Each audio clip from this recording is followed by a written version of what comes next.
Salvadora e santificadora no nosso meio nessa noite, em nome de Jesus, amém e graças a Deus. Amém, irmãos? Vamos abrir a nossa Bíblia no Evangelho de Lucas, capítulo 18. Boa noite, senhor Edson, como vai? Tudo bem? Graças a Deus. Capítulo 18, a partir do versículo 9, o título da nossa mensagem de hoje é A Realidade Espiritual versus a religiosidade natural do homem. Muitas vezes, e isso é algo extremamente comum, no mundo inteiro, confundimos religiosidade com espiritualidade. Achamos que uma pessoa que é muito religiosa, consequentemente, essa pessoa é uma pessoa espiritual. E quando nós lemos os evangelhos, principalmente os 4 evangelhos, nós aprendemos que há uma diferença muito grande entre espiritualidade e religiosidade. A religiosidade é um conjunto de regras que faz com que o homem se sinta justo, cumprindo determinados preceitos. A espiritualidade real, ao contrário, ela é uma conexão do homem com Deus por meio de Jesus Cristo, que revela a sua injustiça e a sua total dependência do Salvador. Eu estava vindo para cá e eu passei de frente a uma igreja. Estava lá um slogan, né? Uma espécie de banner, um outdoor, dizendo que eles teriam um culto especial no dia da sua independência. Eu fiquei imaginando, com certeza esse grupo de pessoas não lê a Bíblia. Como você pode dizer para um cristão que ele vai ser independente? Se a Bíblia nos leva justamente na direção oposta a essa frase: faz de mim e de vocês mais espirituais, se assim podemos dizer, é justamente a nossa dependência. Quanto mais dependentes do Senhor Jesus, mais próximos a Deus nós estamos. Mas nós vivemos em um momento muito próximo do momento em que Jesus andou sobre a terra, onde tudo que nós lemos na Bíblia, tudo que temos estudado nos últimos meses, tem se encaixado assim com a nossa realidade fática, com aquilo que temos enfrentado no nosso dia a dia. E nessa passagem de Lucas não é diferente. Nós vemos aqui o Senhor Jesus contando uma parábola que traz 2 personagens extremamente conhecidos do meio judaico, que é o fariseu, um exemplo de religiosidade, um exemplo de moralidade, de civilidade, uma pessoa que procurava viver uma vida para que todos os párias, todos aqueles que estavam ao seu redor pudessem elogiá-lo, e ele queria isso. Ele queria não o reconhecimento de Deus, como nós já vimos o próprio Jesus Cristo demonstrando isso. Os fariseus, eles queriam o reconhecimento dos homens, e eles faziam por onde? Tudo que eles faziam com o propósito de ser visto pelos homens. E eu quero mostrar isso para vocês quando Jesus prega o Sermão do Monte. Vamos abrir rapidamente Mateus capítulo 5. Poucos meses atrás, né? Acho que uns 2 meses atrás, o irmão José concluiu, né, o Sermão do Monte. E no Sermão do Monte o Senhor Jesus fala a respeito dessa atitude. Olha que coisa. Capítulo 6, versículo 2 de Mateus: quando, pois, deres esmola, não toques trombeta diante de ti. Todos esses costumes aqui, eles eram praticados pelos fariseus. E Jesus fala isso justamente numa atitude de combater essa religiosidade aparente que afasta as pessoas de Deus e afasta as pessoas umas das outras. Pois, como nós já vimos na segunda-feira, aquele que se acha justo, consequentemente, ele vai olhar para as pessoas com desprezo, achando elas menores do que ele, como o fariseu, no capítulo 18 de Lucas. Quando, pois, deres esmola, versículo 2 do capítulo 6 de Mateus, não toques trombeta diante de ti. Era muito comum, quando os fariseus davam esmolas, eles tocavam sinos, para que as pessoas vissem, aqueles pequenos sininhos, vissem o que eles estavam fazendo, como fazem os hipócritas. Ou seja, os fariseus faziam isso, e Jesus fala que essas pessoas são hipócritas nas sinagogas e nas ruas para serem glorificados pelos homens. Então as pessoas querem isso, elas querem ser vistas, elas querem que suas boas ações sejam vistas e aplaudidas. Nós vemos hoje em dia como as pessoas, elas postam nas suas mídias sociais, quando elas fazem alguma ação de caridade, e porque elas querem ser reconhecidas, elas querem ser vistas como pessoas boas. Versículo 2 ainda, em verdade vos digo, já receberam a sua recompensa. Ainda nessa mesma direção, Jesus diz, olha, quando você orar, também cuidado. Versículo 5, e quando orardes, não sereis como os hipócritas. Mas um hipócrita pode orar, é justamente o que a gente está vendo em Lucas 18. O fariseu e o publicano, eles subiram ao templo para orar. Eles não foram ao templo para entregar as ofertas, nem cumprir algum ritual, mas eles foram para orar. E Jesus está falando aqui no capítulo 6 de Lucas, quando orardes, não sereis como os hipócritas, porque eles gostam de orar em pé nas sinagogas. É isso que o fariseu vai fazer, nos cantos das praças. Até hoje, se você for em Jerusalém, você vai ver que lá tem um lugar chamado Muro das Lamentações. No ano 70, depois de Cristo, Jerusalém foi completamente destruída. Ficou sobrando só essa parte do templo, um muro. E lá nesse muro, os judeus ortodoxos até hoje fazem as suas orações em pé, se voltando para o muro. E aqui Jesus está falando disso, para serem vistos dos homens. Então as pessoas que fazem orações para serem vistas pelos homens. Em verdade vos digo, eles já receberam a sua recompensa. Jesus agora vai falar, perceba, ele está falando de ajudar o próximo, a primeira ação, né? Esmola, orar, falar com Deus, e a terceira, jejuar, fome de Deus. Você tem tanta fome de Deus que você abre mão do alimento material em busca de um alimento espiritual. E Jesus diz, quando jejuardes, não vos mostreis contristados como os hipócritas. Nós vamos ver isso lá em Lucas 18, pois na oração do fariseu ele vai dizer que jejua. E ele vai dizer isso porque os fariseus de fato jejuavam. Havia apenas, segundo a lei judaica, o mandamento de jejuar um dia, que é o dia da expiação, chamado Yom Kippur, onde eles ficavam sem se alimentar até às 18 horas. Mas os fariseus não, eles jejuavam não só toda semana, mas normalmente 2 vezes por semana, pois eles queriam se mostrar super crentes. Eles queriam mostrar para os outros que de fato eles eram melhores do que qualquer outra espécie de homem. Quando jejuardes, não vos mostreis contristados como os hipócritas. Mas o que é que acontecia? Quando você jejua, a pessoa que não convive com você em sua casa, que não está com você, ela não sabe que você está jejuando. Então, alguém pode estar aqui essa noite em jejum, mas não está escrito, né? Estou de jejum. A não ser que você bota uma blusa, estou jejuando, não me ofereça comida. Mas a gente não faz isso. Então, o que é que os fariseus faziam?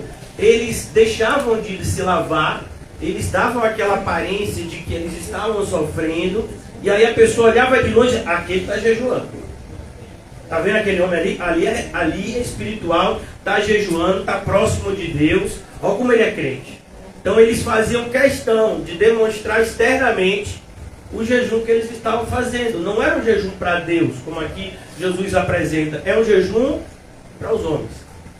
Então ele diz, quando jejuardes, não vos mostreis contristados como os hipócritas. Então eles se revelavam assim, como até hoje você vai ver, é muito comum em igrejas pentecostais.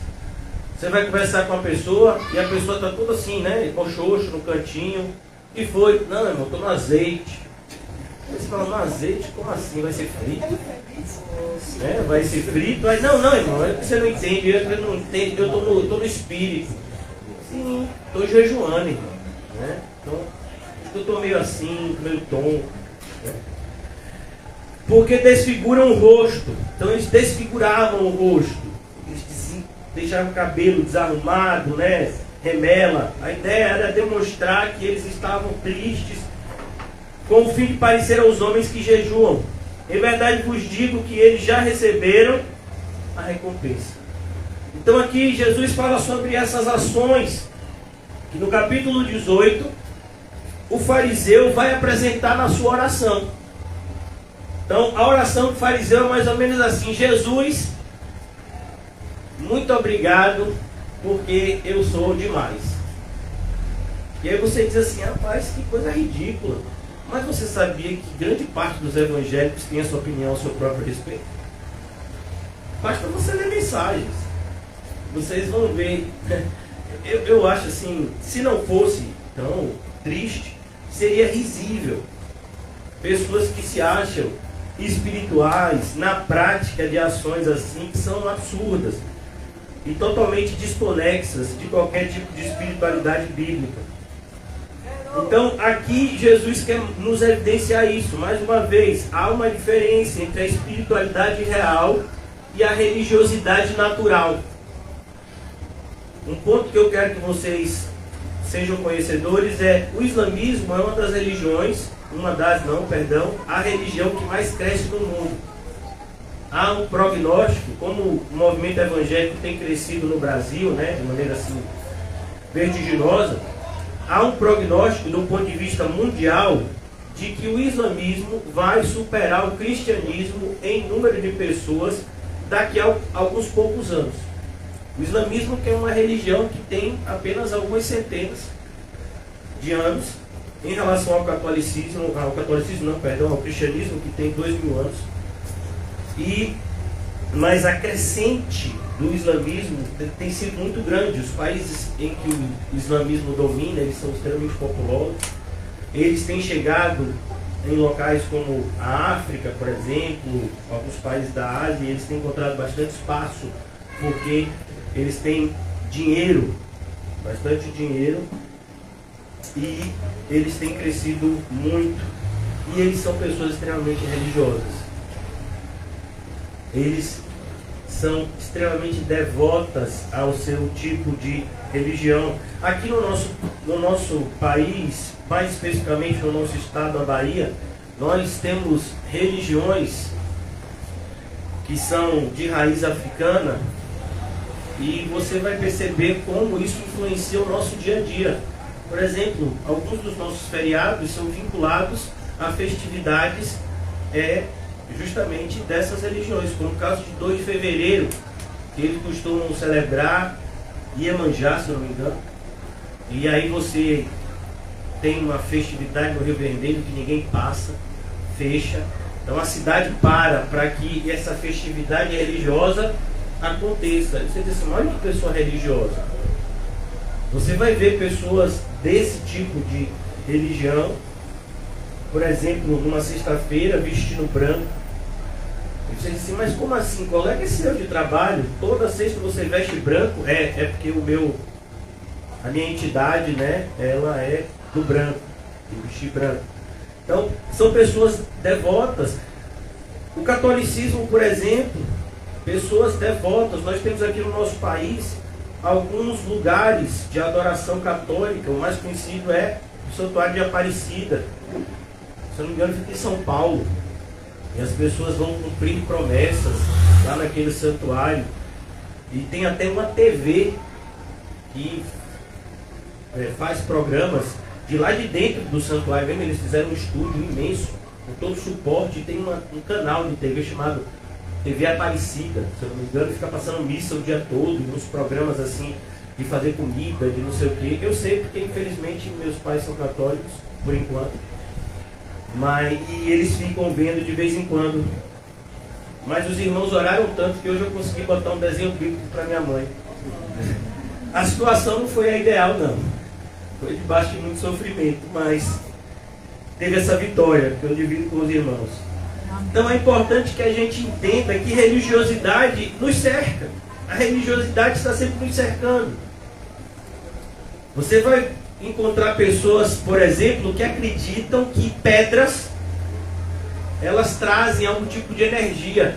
Não, você sabe, eu queria que você comprasse uma ametista para mim, mas tem que ser original. Porque a ametista, ela traz energias que eu estou precisando. Não, eu quero que você compre aquele outro tipo de metal. E eles acreditam que esse tipo de uso de metais vai trazer, né, algum tipo de benefício. Alguns anos atrás foi escrito um livro que se tornou sucesso no mundo inteiro. Eu comprei o livro, o DVD e o CD. Não era cristão, chamava-se O Segredo. E falava do poder do pensamento positivo. E eu me admirei muito que quando eu me tornei evangélico, eu vi os pastores usando o mesmo princípio que eu tinha lido nesse livro, que não tem nada de cristão, que é um segredo. Quer dizer, olha, você tem que ter um pensamento positivo. Bote essa ideia na sua cabeça, visualize essa ideia, sabe, seja obcecado por essa ideia e você vai conseguir. Eu fiquei imaginando, mas como é que eu vou ficar pensando nisso? E se não for a vontade de Deus? Se for contrário à vontade de Deus? Mas os pastores ensinavam isso. E eu ficava, sabe, assim, sem entender no começo, até que eu olhei na Bíblia e vi que os pastores que ensinavam isso estavam enganados e enganando os outros. Estou dizendo tudo isso, irmãos, para que você entenda. Há um perigo muito grande de você ser uma pessoa religiosa. E se você é uma pessoa religiosa, significa que você não é espiritual. Eu vou dar um exemplo na igreja. A igreja de Coríntios. Uma igreja que o apóstolo Paulo passou 18 meses pastoreando. De repente o apóstolo Paulo se ausenta daquela igreja e ele recebe uma notícia do que está acontecendo na igreja. E aí ele escreve a primeira carta. E como ele está no capítulo 3 de 1 de Coríntios, eu gostaria de falar com vocês como a espirituais, mas eu não posso, porque vocês são carnais. Mas aí você continua lendo a carta de Coríntios, e o que mais Paulo fala naquela carta é o quê? Sobre dons espirituais. Por quê? Porque o pessoal de Coríntios só estava preocupado com isso. Dons espirituais. Como os fariseus. Eles estavam preocupados somente com o que os outros estavam vendo neles e não com o que Deus está vendo neles. E essa é a diferença principal entre religiosidade e espiritualidade. A religiosidade é uma conexão do homem com ele mesmo. A espiritualidade é uma conexão do homem com Deus. Você pode ser como esse fariseu, como a gente vai ler aqui, daqui a pouco eu chego lá. Se Deus quiser. Ele orava de si para si mesmo. Não é loucura isso? Como é que uma pessoa pode orar de si para si mesmo? É isso que a religiosidade faz. Por exemplo, quando bilhões de islâmicos dobram os seus joelhos 3 vezes ao dia e oram a Allah, eles estão orando para um Deus que não existe. Quando centenas de milhões de católicos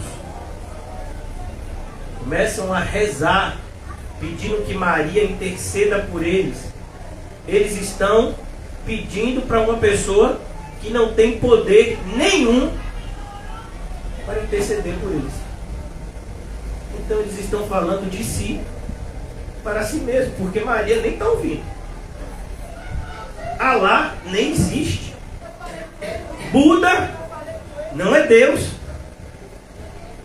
E as pessoas comumente fazem as suas orações nessas respectivas religiões. Então aqui, o que Jesus está falando é como é perigoso você estar recebendo uma instrução correta, que é a Bíblia, mas diante disso, você seleciona na Bíblia o que você quer, exclui o que você não quer, você acabou de criar um ídolo.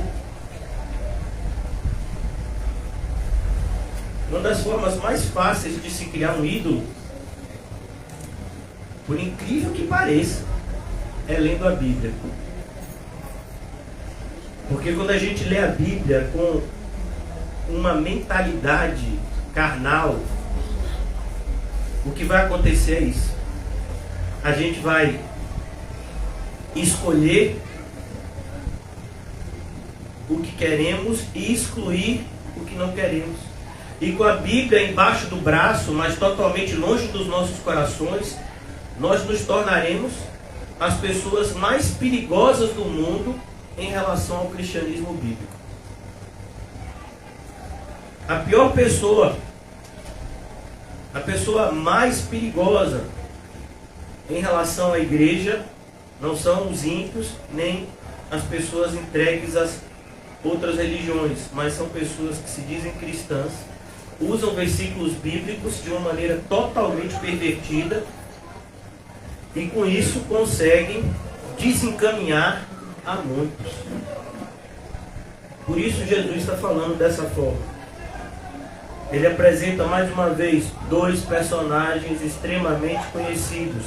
Um publicano, alguém que era visto pela sociedade como indigno, porque cobrava imposto e repassava para Roma, mas era um emprego como qualquer outro naquela época, tanto que Jesus e João Batista, eles não condenam o exercício da profissão de cobrador de imposto, mas dizem, cobre somente o que é lícito.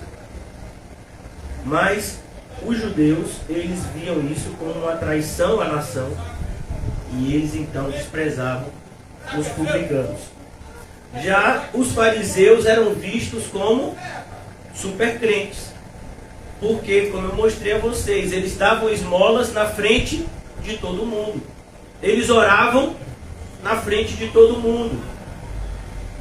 Eles jejuavam e demonstravam para todo mundo que jejuavam. Então, o que a pessoa pensava?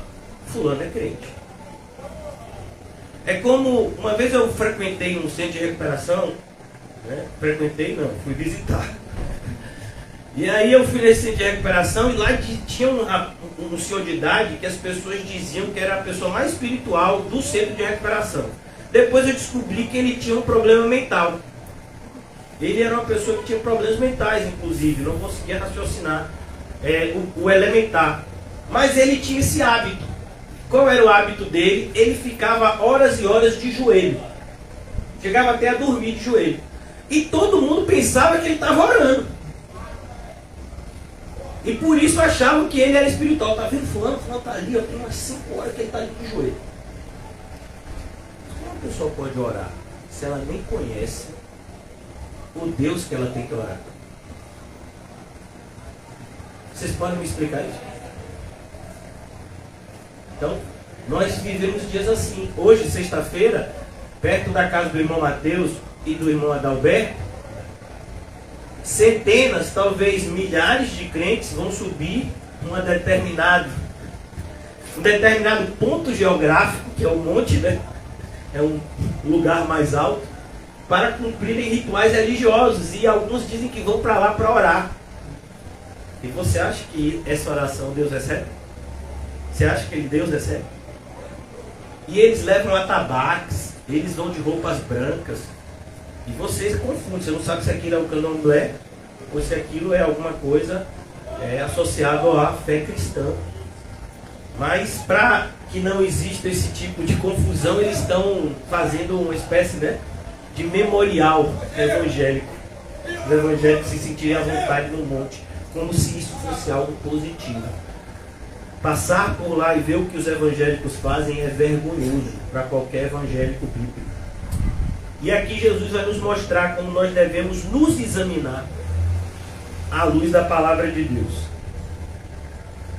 Versículo 9 do capítulo 18. Propôs também esta parábola. Que confiavam em si mesmos, por se considerarem justos, e desprezavam os outros. Ó. Aí você diz, realmente, os fariseus são assim.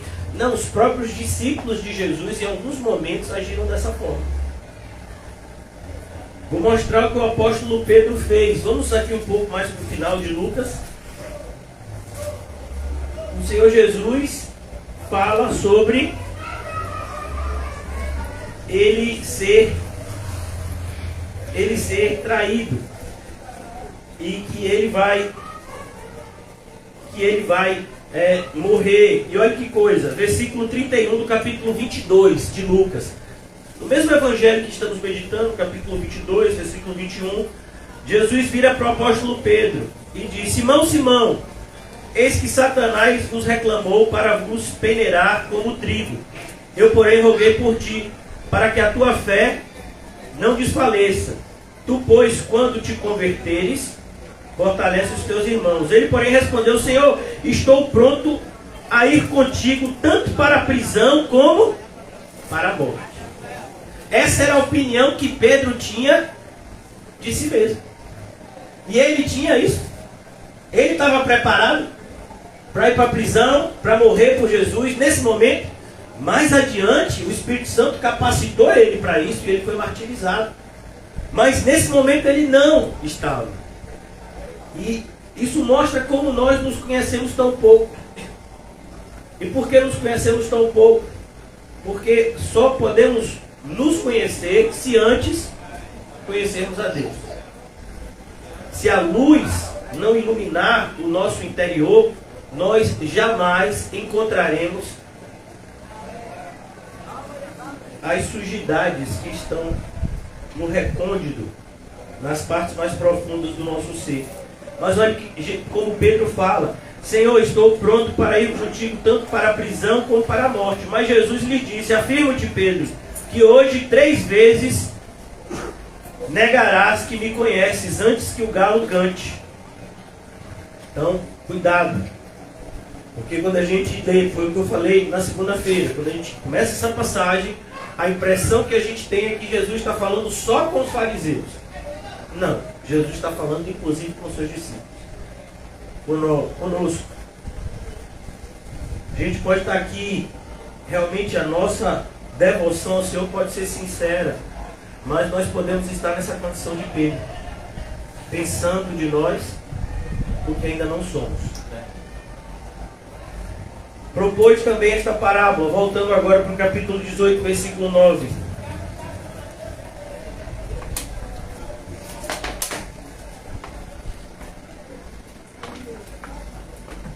Amém?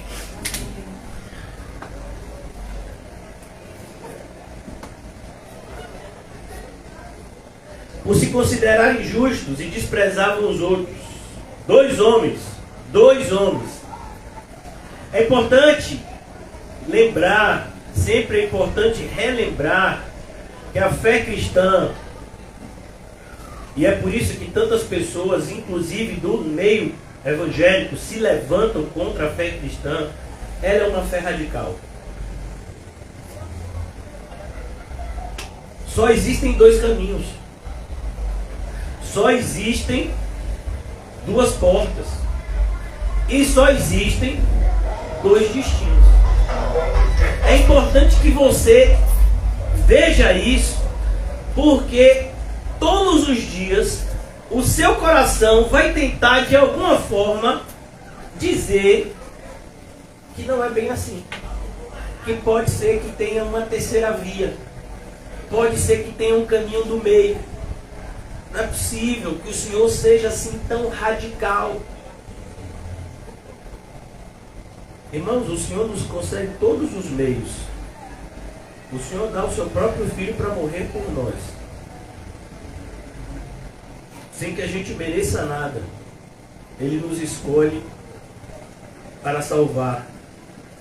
E qualquer coisa que Ele nos peça, o que a gente tem que pensar é que qualquer coisa que Ele nos peça é pouco. Por isso que a gratidão, ela é um referencial para a gente perceber se de fato nós estamos amando a Deus como deveríamos ou não. Aquele que ama a Deus de verdade é aquele que é mais agradecido. É aquele que agradece a Deus por tudo, porque sabe que não é merecedor de nada. É o que a gente vai ver aqui nessa passagem em relação ao publicano. Mesmo quando você estuda, mesmo quando você trabalha, mesmo quando você sua, você não merece nada. Porque Deus te deu tudo. Tudo que você tem, tudo que você é. Se há alguma coisa de bom em você ou em mim, foi de Deus. E o que tem de ruim é da gente mesmo. A Bíblia traz essa verdade que o homem natural odeia. Porque nos coloca no local que nós temos que estar, mas que na maioria das vezes não queremos, que é no local de total dependência. Quando Jesus fala que nós devemos ser como uma criança, que o reino dos céus é para as crianças, Ele está falando disso, dessa característica de total dependência dele, não de uma infantilidade necessária para chegar no céu, mas da necessidade de nós nos enxergarmos cada vez mais como dependentes do Senhor para tudo, confiando nele nas mínimas coisas. Versículo 10. 2 homens subiram ao templo com o propósito de orar. Você percebe que agora Jesus está conectando essa parábola com a anterior. Parábola anterior, Jesus está falando de oração. Se não, vejamos, olha o que diz o capítulo 18, versículo 1.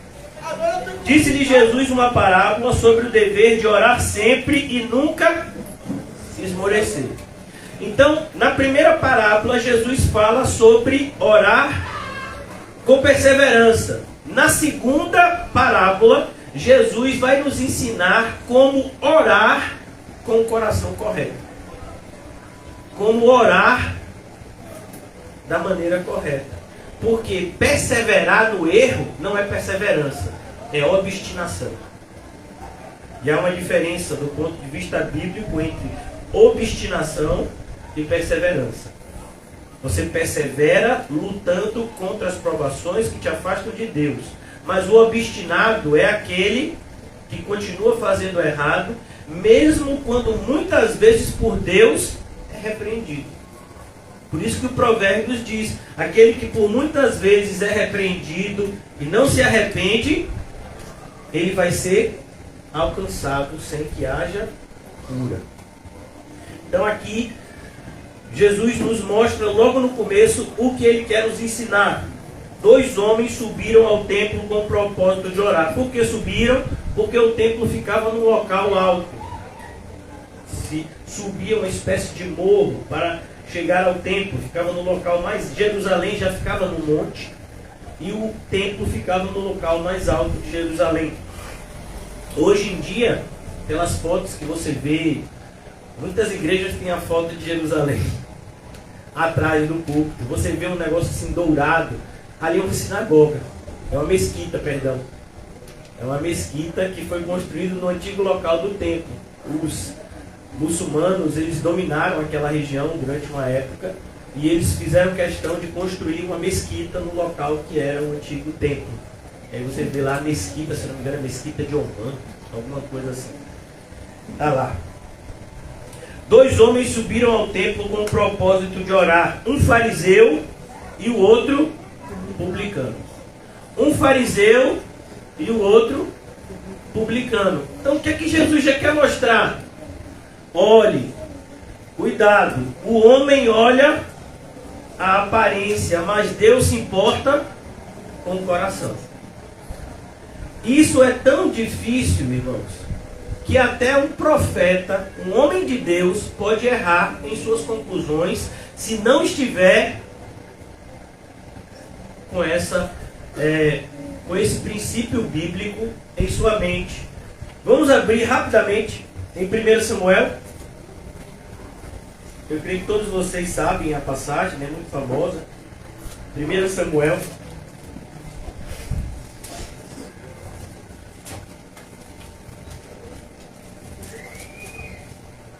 Primeiro Samuel, capítulo 16.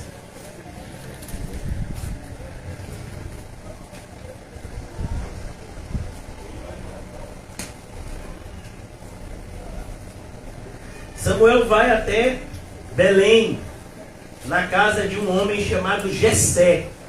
O propósito de Samuel é ungir o novo rei de Israel. Assim como ele tinha ungido o primeiro rei, Deus havia reprovado o comportamento de Saul e agora iria ungir um novo rei. E ele diz para ir nesse lugar. Samuel ainda não sabe quem é o rei, mas ele sabe a cidade que tem que ir e a família desse homem, Jessé. Então ele vai até lá. E quando ele, versículo 6, sucedeu que entrando eles, viu a Eliabe. Eliabe era o mais velho, filho de Jessé. Certamente está perante o Senhor o seu ungido. Olha que coisa. Bateu o olho, viu um camarada forte, viu uma pessoa assim de uma aparência de crente e diz: esse é crente. É como, por exemplo, se alguém chega na igreja e vê um homem de terno e gravata, qual é o pensamento? Ali está o pastor. Não é não? Eu já passei por várias situações, os irmãos já sabem, de estar com uma pessoa que não era pastor, mas estava de terno e gravata. Aí a pessoa disse: pastor, eu fui olhar, a pessoa disse: é você não, é o outro que está de terno e gravata. Porque o referencial que a gente tem não é esse? Tem que estar de terno e gravata, tem que ter cabelo branco, tem que usar óculos. Se não tiver problema de vista, como é o meu caso, meu problema de vista é muito pequeno, né? Só se eu ler muito aqui. Então eu não preciso usar óculos o tempo todo, então eu não uso nem óculos. Olha para isso. E se ainda for assim, né? Meio fortinho, aí pronto, aí que vai dizer que não é. Não, aí não é pastor não. Aí tá mais para segurança, né? De alguma coisa. E aqui foi como ele chega lá. Ele imagina como deve ser um rei. Porque a figura de rei era a figura de Saul. Saul era assim.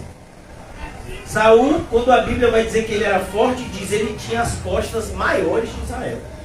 Para dizer que ele era alto, forte, bonito. Então, versículo 7. Porém o Senhor disse a Samuel: não atentes para a sua aparência. Olhe para isso, irmãos. Por que o senhor está lendo esse texto? Porque esse texto, irmãos, é exatamente de 1000 anos antes de Cristo. 1000 anos. Jesus já havia ensinado, Deus já havia ensinado por meio da sua palavra, que não era a aparência que importa, mas a essência. Mas parece que a gente não aprende. Porque desse texto para nós estamos separados por 3000 anos. Mas a gente continua tendo o mesmo pensamento de Samuel. Olhou para alguém, teve cara de crente, a gente bate logo o martelo. Ali é espiritual. Era como antigamente, né? Alguns anos atrás, alguém dizia assim: eu leio Spurgeon, esse rapaz, isso aí é crente. Sou reformado, mas rapaz, é do verdadeiro evangelho. Não, eu vejo na internet os vídeos de Paulo Júnior e Paul Washer. A gente chega a se emocionar. Depois a gente começou a descobrir que as pessoas que viam esses vídeos não viviam o que falavam. E aí a gente tem que se apegar a Cristo, porque senão a gente acaba se decepcionando e abandonando o caminho. Não é porque as pessoas agem errado que Cristo está errado. Então aqui, porém, o Senhor disse a Samuel: não atentes para a sua aparência, nem para a sua altura, porque eu rejeitei. Porque o Senhor não vê como vê o homem. O Senhor não vê como vê o homem. Olha, irmãos, isso é uma das coisas assim que me dá mais paz em relação ao ministério. Porque em muitos momentos eu tenho dificuldade, porque eu não preencho os requisitos de pastor, os requisitos visuais. E isso traz confrontamento. Mas o propósito de Deus é justamente trazer confrontamento. O apóstolo Paulo passou por isso. As pessoas chegavam a desprezar o ensino de Paulo por conta da sua aparência e da sua simplicidade. Nós somos treinados desde pequeno a valorizar aqueles que têm aparência de ser grandes e a desvalorizar as pessoas simples e humildes. A gente é treinado para isso. Desde pequeno a gente é treinado para isso. Mas se a gente se converteu, isso tem que mudar. Por isso que quando é dito que somos uma nova criatura, está falando disso também. Uma nova criatura em relação aos nossos conceitos. Nós precisamos ter essa mesma mentalidade. Continuando, o homem vê o exterior, porém o Senhor vê o quê? O coração. Hoje à noite, que dia é hoje? Sexta-feira, dia 2 de setembro de 2022. O Covid quase que faz parte do passado já. Como é que está seu coração? As pessoas que se afastaram da igreja pelo Covid, o Covid passou, já tomaram a 4ª dose e não voltaram ainda. Por quê? Porque o Covid foi só um pretexto. O Covid foi só a desculpa que eles precisavam. O homem busca essas desculpas para poder dizer, não, sabe, eu não posso fazer. Por isso que quando Jesus olha para um aleijado há 38 anos, se eu não me engano, né, que está no tanque de Betesda, no Evangelho de João, ele olha para ele e diz, vem cá, meu filho, você quer ser curado mesmo? O que ele está dizendo para esse homem? Se eu curar você, todas as suas desculpas, todo esse sentimento de pena que você tem de você mesmo, acaba agora. E aí você vai ter que lutar. Hoje eu estava conversando com uma pessoa mais nova, aconselhando, um adolescente, pelo menos pensa que é.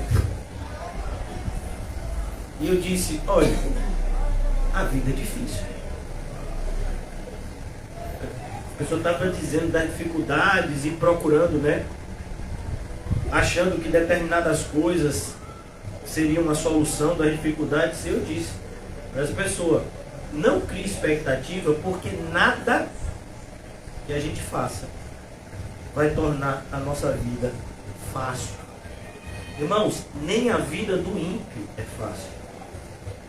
A vida do ímpio é diferente da nossa porque ele tem prazeres transitórios que depois irão matá-los. Aí é outro assunto. Mas o ímpio também, ele corre atrás daquilo que ele deseja, a ponto de Jesus dizer que os filhos das trevas são mais diligentes do que os filhos da luz. Então, quando a pessoa quer ganhar dinheiro, aqui a gente tem alguns irmãos que trabalham no comércio. Quando a pessoa quer ganhar dinheiro, eu tenho um tio no interior, ele trabalha com comércio, e que ele começou com um ponto bem pequenininho que meu avô que deu para ele, meu pai ajudou no começo. E hoje em dia ele é um dos maiores comerciantes no interior que ele mora. Mas ele chega antes de todo mundo, fecha a loja depois de todo mundo e vive pior que os funcionários dele. Os funcionários dele lancham, ele não come nada. Fica de olho. Com medo de alguém roubar ele o tempo todo. medo de perder dinheiro o tempo todo. Mas ele conseguiu o que ele queria. Eu tenho primos, muitos primos, que cresceram comigo, mais novos, mas que cresceram comigo, que hoje, na nossa família, minha e minha irmã que está aqui, são mais de 10, fizeram medicina assim, juntos, né? São médicos hoje. Irmãos, eu não trocaria minha vida com eles. Por quê? O que eles têm? Ilusão. O máximo que eles podem conseguir é dinheiro. E aí? Vão ter que gastar o dinheiro. E depois, não tem mais nada. Você quer isso para você? Então, é preciso que a gente reflita. Como é que você enxerga? Você está de olho nas coisas temporais ou de olho nas coisas que são eternas? O que você está desejando para você? Porque o Senhor Jesus, e é justamente a frase que a gente tinha lá na escada da antiga igreja, né? E que a mesma frase está ali, na parede plantada, dessa porta estreita. Você tem duas portas para entrar e você vai ter que escolher. Talvez mesmo você que já se considera evangélico, não entrou ainda pela porta estreita. Porque a porta estreita, ela é estreita. E quando você entra por ela, você percebe que o caminho depois dela é mais apertado. É mais ou menos a ideia de funil. Alguém já viu um funil? Então o funil ele tem uma boca que é menor. Mas à medida que vai aprofundando, vai se tornando ainda mais fino. A ideia do versículo bíblico é essa. A porta é estreita e o caminho é apertado. E as palavras no grego são diferentes. Estreito significa um local pequeno. Mas apertado é uma palavra no grego que significa pressionado de todos os lados. Não é só um caminho apertado. Você se sente pressionado. Então aqui Jesus diz, o fariseu, versículo 11. Ele subiu ao templo e ele se depara com esse homem que é um publicano. E olha que coisa interessante. Eles se conheciam. O fariseu. Jesus começa pelo fariseu. O fariseu posto em pé, ó. Ele se colocava em pé. Todo judeu sabia que quando ele orava, ele estava falando com Deus. Então ele se colocava em pé, porque na ideia dele é, eu estou purificado. Estou aqui falando com Deus, eu sou um homem correto, eu sou um homem santo, e Deus vai me ouvir. Tinha um pastor que eu ouvia muitas pregações, hoje ele é deputado federal, e é um dos homens mais imorais que eu já ouvi, mas ele se diz evangélico e continua como pastor. Um tal de Marcos Feliciano, não sei se você já ouviu falar. Bastante imoral esse senhor, e diz que é pastor evangélico. Nas pregações dele, que eu tinha há 12 anos atrás, ele sempre começava com essa oração assim, se eu ainda tenho crédito no céu, e ele dizia isso, tem uns dele na época que tinha DVD, eu comprava. Se eu ainda tenho crédito no céu, depois eu fui estudar a Bíblia e eu vi, ninguém tem crédito no céu. Só Jesus. E é no crédito de Jesus que a gente se garante. A gente não tem crédito. A gente pode dar todos os bens aos pobres. A gente pode passar 24 horas por dia orando. A gente pode fazer um jejum de 40 dias, 40 noites. Não tem crédito. Você não tem crédito porque se você fizer qualquer coisa de bom, é graças a Deus. Então o crédito não é seu. É como você pagar uma dívida com o dinheiro dos outros e ainda querer aplauso. Você pagou com o dinheiro do outro. Então a gente percebe que os homens eles são assim. O fariseu ele se colocava de pé. Isso que Jesus quer falar. Esse posto de pé é o quê? É um sentimento de orgulho. É um sentimento como eu já ouvi muitos pastores falando. Depois de fazerem movimentos evangelísticos, né? e de evangelista não tinham nada, mas eles iam em determinados interiores assim para fazer algum tipo de evangelismo.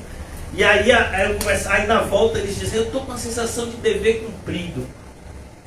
O cristão nunca tem essa sensação. A sensação do cristão é sempre de dívida. Mais que a gente se entrega ao Senhor Jesus, a gente se sente pequeno, devedor, servos inúteis. Só fizemos tão pouco, com o tanto que Deus nos deu. Mas o sentimento da maioria dos evangélicos qual é? Dever cumprido. Dever cumprido. O único ser humano que cumpriu o dever, como era o nome dele? Jesus de Nazaré. Foi o único. Ele cumpriu tudo. Fora ele, ninguém. E uma observação: ele é 100% homem, mas ele é 100% Deus. Nunca se esqueça disso. O fariseu posto em pé orava, e Jesus revela a semelhança do que Deus fez a Samuel na época de Davi. Jesus revela o que acontecia no templo tantas vezes. Na época de Jesus era comum os religiosos orarem 3 vezes por dia no templo. Eles iam ao templo 9 da manhã, meio-dia e 3 da tarde. E ele estava lá. E Jesus diz: esses tantos fariseus que vocês veem, eles estão orando, mas eles não estão falando com Deus. Ele orava de si para si mesmo. Não é maluquice, hein? Ele orava de si para si mesmo. E aí Jesus vai dizer desta forma. E o que é algo assim extremamente impactante para alguém que estuda esse texto é que a oração dele parece uma oração tão bonita que se a gente não soubesse que ela é errada, era capaz da gente repetir. Porque ele já começa dando graças a Deus. Ó Deus, graças te dou. Isso é um fariseu. Isso é um hipócrita. Porque ele está dando graças porque ele se acha. E ele está dando aquela graças ali só para o quê? Para parecer ainda mais espiritual. Porque ele não é. Graças te dou. E aí ele vai dizer por que ele dá graças. Porque não sou como os demais homens. Olha que coisa. Irmãos, como assim? Uma vez uma pessoa chegou para mim, acostumado com essas igrejas de revelamento, né? E mostrou uma foto do filho. Pastor, aqui está meu filho, o que é que o senhor está vendo? Eu disse: 2 olhos, uma boca, um nariz. Mas parece até com a senhora. Por quê? É para eu ver o quê? E a ideia é: tá vendo algum trabalho de macumba? Você quer? O pessoal espera logo isso, né? Eu vejo algum trabalho, eu vejo algum obscuro, assim, aí a pessoa acreditaria. Você não tem as igrejas que você tem que levar uma peça de roupa da pessoa, né? Para poder a pessoa ser abençoada, ou se a pessoa tem alguma coisa ruim sair da pessoa. Não tem essas igrejas que fazem isso? Meu filho, isso é coisa de macumba. Peça de roupa. Igreja evangélica pedindo para você levar peça de roupa. E o pessoal faz. E lá tem oração. E vocês sabem que eles estão orando para quem? Para eles mesmos. Eles estão orando. Por quê? Porque você acha que Deus dá atenção a essa oração? Todo mundo agora amarra a camisa. É a vida desse seu ente que está amarrada. Você vai desamarrar agora e a vida do seu ente vai prosperar. Agora desamarre. Você sabe que isso acontece. Aí a gente dá risada, mas o pessoal que está fazendo sério. E está acreditando. E o mais triste é que, apesar de ridículo, eles são mais devotos ao ridículo do que a gente à verdade. É isso que me entristece. Então aqui, o fariseu, ele diz, eu dou graças porque eu não sou como os demais homens. E a grande questão que a gente vive hoje, é comum você conversar com qualquer pessoa na rua. Uma pessoa que acha que é uma pessoa boa, homem ou mulher. Qual é o referencial dessa pessoa? O referencial é sempre os outros. Então assim, eu sou uma pessoa boa porque eu pago meu imposto, eu nunca matei, nunca roubei, eu trabalho, eu pago as coisas com o meu suor. Então o referencial dessa pessoa é esse, mas a Bíblia nos mostra que o nosso referencial é Cristo. E eu vou ler com vocês um versículo que eu tenho certeza absoluta que todos vocês já leram. E mais certeza eu tenho, nunca compreenderam. Romanos, capítulo 8. Em nome de Jesus você vai compreender agora. E não vai precisar nem desamarrar. Aleluias. Romanos 8, amém?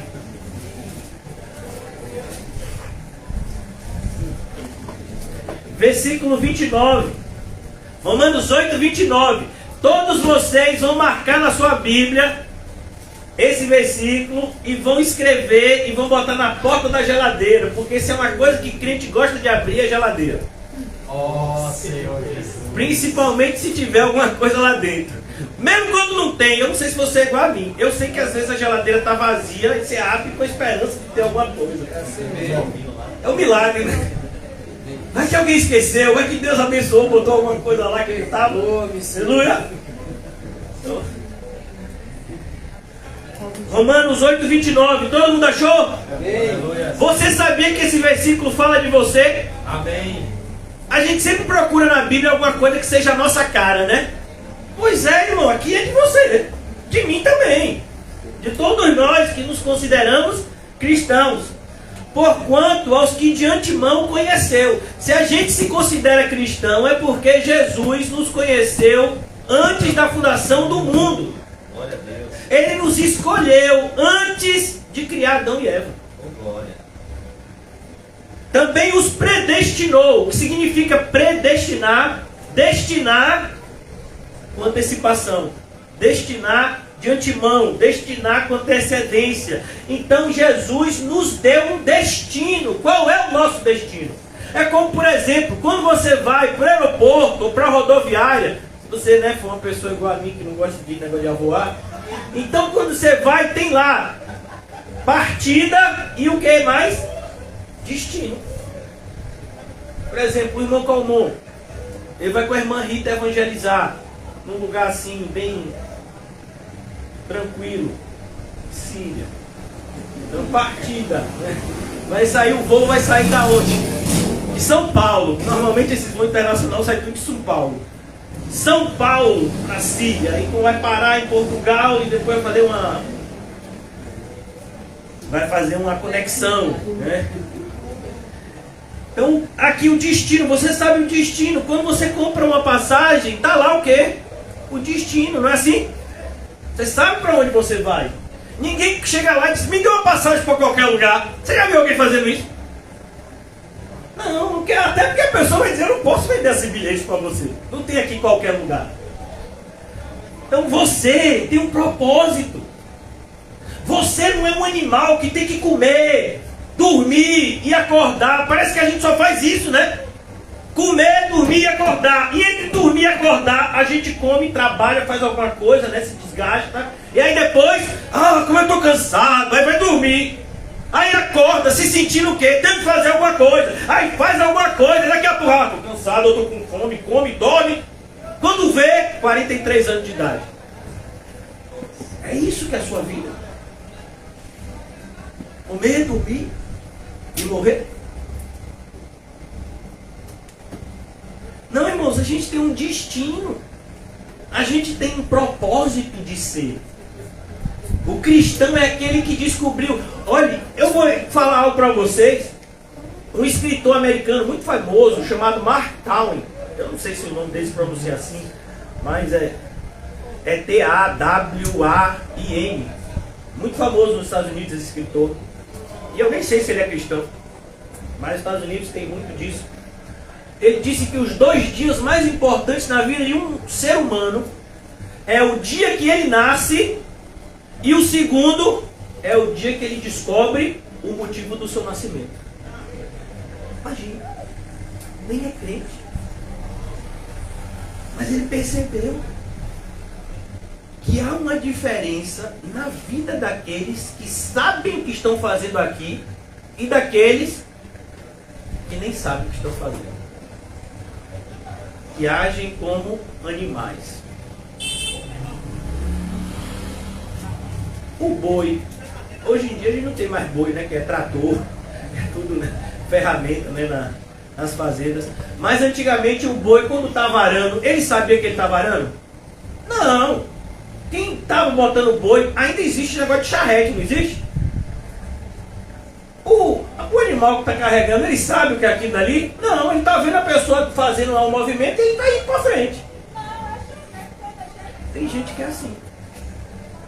Acordei, dormi, acordei. E mais uma sexta-feira, né? Já olhei o relógio. O irmão José sempre está acabando 8h30 certinho, mas já são 8h35, o pastor nem chegou aqui na metade. De novo, mais uma sexta-feira. Quer dizer que hoje para você é mais uma sexta-feira? Mais uma sexta-feira. Porquanto aos que de antemão conheceu, também os predestinou. Você é um cristão verdadeiro, você tem um propósito. E não é comprar o seu passe para o céu. Porque a entrada para o céu não está à venda. E se tivesse, a gente não teria condição suficiente nem de dar a entrada. Por que então a gente ainda está vivo? Porque Deus quer nos usar como instrumento na sua obra. E a gente deveria se sentir tão honrado por isso. Não mais uma sexta-feira, mas aleluia! Fui chamado à casa do Senhor. Eu sei que a alegria está aí dentro de vocês. Aqui vocês são pessoas comedidas. Aleluia! Aleluia, Senhor! O irmão não pode dar muita aleluia porque a netinha já dormiu no colo. Ele não quer assustar. Mas aqui ele diz: também os predestinou. E por que ele nos predestinou? Para serem conformes à imagem de seu filho. Pastor, o que o senhor quer me dizer? Não quero te dizer não, meu filho. O que a Bíblia está nos dizendo? Ele nos destinou a sermos igual a Jesus. Então qual é o erro do fariseu? O referencial. Ele está olhando para os outros homens e ele está dizendo assim: não, segundo os outros homens, eu sou melhor. Porque aquele dali está adulterando, aquele dali está roubando, aquele dali está fazendo isso. Eu não estou fazendo nada disso. Então, ó como eu sou bom. Mas aqui, ó, se a gente olhar para Jesus, primeiro que para olhar para Jesus, a gente não pode olhar assim, a gente tem que olhar assim. A distância da gente para Jesus é maior do que a distância entre a gente e a lua. Muito maior. Mas isso não significa que a gente não tem que mudar todos os dias de glória em glória. Eu preciso ser mais parecido com Cristo hoje do que eu era ontem. Essa é uma das evidências da nossa regeneração. O nosso padrão é Cristo. O autor da carta aos Hebreus, compreendendo isso, disse: corramos com perseverança a carreira que nos está proposta, olhando para os outros? Olhando para Cristo. Ele é o referencial. É como Ele que nós devemos ser. É por isso que quando Paulo escreve o capítulo 2, para falar da humildade que o cristão deve ter como referencial na sua vida, ele traz Cristo como exemplo. E ele diz que habite em nós o mesmo sentimento que habitou em Cristo Jesus. Quando ele fala sobre o que deve estar na nossa mente, ele diz em 1 Coríntios 2 que nós temos a mente de Cristo. Isso significa pensar biblicamente. Por isso aqui, a imagem de seu filho, a fim de que ele seja o primogênito entre muitos irmãos. Então você tem que ser parecido com quem? Com Jesus. Por isso que essa desculpa que muitos evangélicos dão, mas é que eu não sou Jesus, mas deveria ser. Você deveria ser. O filme que a gente tanto fala algumas vezes aqui, né? Paulo, apóstolo de Cristo, Lucas fala sobre isso no filme. E ele diz, olha, eu nunca vi Cristo face a face, Paulo. Mas quando eu vi você pregando, eu vi Cristo. Eu vi Cristo em você. Então, é importante que a gente entenda isso. Como é que a gente vai evangelizar se as pessoas não veem Cristo em nós? Por meio das nossas ações cristãs. Então aqui Jesus mostra, o que Jesus está fazendo aqui no capítulo 18 de Lucas? Ele está destruindo conceitos errados. A nossa vida está cheia disso. Conceitos errados. Acerca dos outros, acerca de nós, alguns acerca de Deus. A Bíblia está aqui para nos mostrar. Por isso que um pastor do passado, ele disse que antes de construir, a gente precisa destruir. Os ídolos que tem no nosso coração para que Cristo possa reinar nele. 2 homens subiram ao templo com o propósito de orar, um fariseu e o outro publicano. O fariseu, posto em pé, orava de si para si mesmo. Desta forma, ó Deus, graças te dou, porque não sou como os demais homens, roubadores, injustos e adúlteros. Isso significa o quê? Que ele passou um tempo olhando para a vida dos outros. E olha, irmãos, aqui a gente pode se equivocar. Aqui a gente pode entrar numa contramão que é perigosa. Então é isso mesmo, pastor. Eu sempre digo que a vida dos outros é a vida dos outros. Não, a vida dos outros também é a sua vida. Mas eu só posso ajudar a vida dos outros depois que eu colocar a minha vida em ordem. É o que Jesus ensinou. Você vai tirar primeiro a trave do seu olho, depois você está apto para tirar o cisco do olho do teu irmão. Porque é um perigo muito grande de ler passagens como essa e dizer assim, tá vendo? É por isso que quem quiser pecar, que peque, eu não vou falar, não vou fazer nada. Aquele que sabe fazer o bem não faz, nisso comete pecado. Você vê o seu irmão cometendo alguma falha, corrige com espírito de brandura, sabendo que poderia ser você no lugar dele. Então é importante que a gente, quando lê um texto, a gente tem que ler ele de forma correta para que a gente não seja levado a um lugar que Deus não quer que a gente vá. Um texto mal lido é sinal de perigo. O fariseu, posto em pé, e orava de si para si mesmo dessa forma: ó Deus, graças te dou, porque não sou como os demais homens, roubadores, injustos e adúlteros, e nem ainda como este publicano. Você sabia que tem gente que sai da igreja por causa de desavença com irmãos? Eu não sento mais naquele lugar porque aquela pessoa está lá. Eu não vou misturar. E eu fico imaginando, é porque eu sou velho. Na minha época tinha uma espécie de seriado chamado Chaves. Não é da época de vocês não, o José não tinha nem nascido. Mas Chaves tinha um personagem chamado Kiko. E a mãe dele, né? Ela era Dona Florinda, eu acho, né? E ela se achava.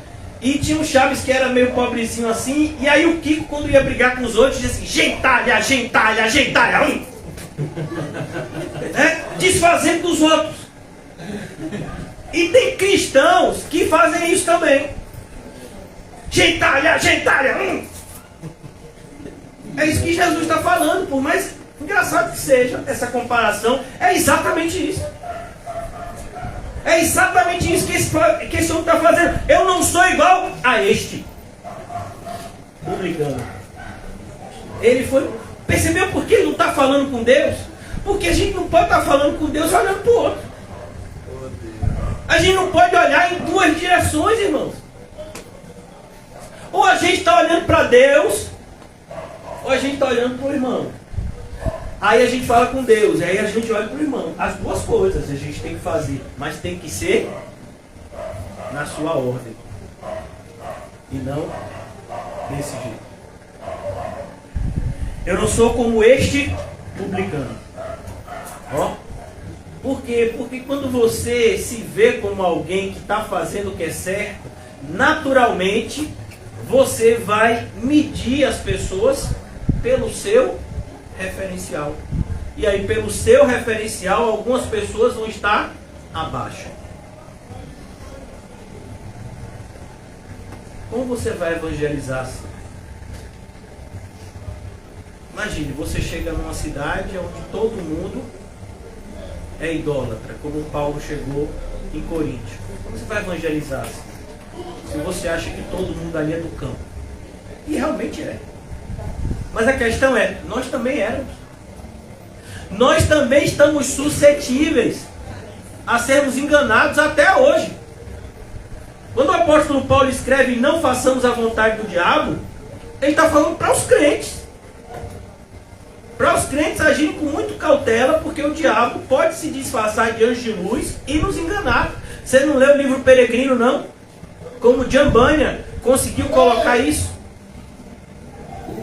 O cristão já está quase no final da jornada, vem um ser, né, que aparece a ser, com a aparência de ser angelical, e diz, não, a caminhada não é por aí, não é por ali. E ele vai seguindo esse ser com a aparência de anjo, e ele cai numa armadilha. Aí de repente, parece até filme de terror. No filme, a pessoa tira o casaco e é um demônio chifrudo. E dá aquela risada assim do cão. Por quê? Porque ele foi pela aparência. Apareceu lá o camarada, disse que era um anjo, que ele estava indo na direção que não era certa, que era outra. E Paulo diz o quê? Em Gálatas, ainda que um anjo vindo do céu traga um outro evangelho que vá além do que eu tenho pregado a vocês, que seja anátema. Mas irmãos, pra gente deixar a aparência de lado é muito difícil. Somos pessoas extremamente visuais. É impressionante, né? Como a gente dá importância às coisas visíveis e não dá importância às coisas invisíveis. Você quer ver um exemplo? Você sabia, eu não sei se mudou, mas uma pesquisa alguns anos atrás dizia que apesar do Brasil não ser esse país da riqueza toda, você sabia que o Brasil é o segundo país do mundo que faz mais cirurgia plástica no mundo? Só perto dos Estados Unidos. E você sabe o que é cirurgia plástica? Eu tenho alguns colegas homens que já fizeram. Não é só coisa de mulher, não. Porque esse conhecido meu mesmo, né, que tinha bastante dinheiro, ele fez umas 2 lipoaspiração. Por quê? Porque ele não queria deixar de comer, nem de beber. Ele queria ficar todo estrupiado por dentro, rim, fígado, coração, tudo ruim, mas ele queria estar com a aparência o quê? Em dias. Porque a gente está preocupado com o que os outros veem. A gente quer que o pessoal veja a gente que bem, assim, aparência, igual o plano, você tá bem. O que você tem no seu cabelo? Então o fariseu é assim. E é alguém que vive desse jeito. Então você tem sempre esse referencial para diminuir os outros. E nem como este publicano. E qual é que diferenciava ele dos homens? Ele criticou primeiro os outros e agora o que ele vai fazer? Ele vai se elogiar. Eu jejuo 2 vezes por mês? Não, irmão, 2 vezes por semana. Me respeite. Achando que eu sou igual esse pessoal da CCVE? Que nunca jejua, que toda vez que termina vão comer alguma coisa? Não, mas que é sexta. O pastor fica negócio de pizza, de sorvete. O pessoal já gosta. Só que teve aniversário na terça-feira aqui. E o pessoal comeu bem pouco. Pelas fotos eu vi. Então assim, eu jejuo 2 vezes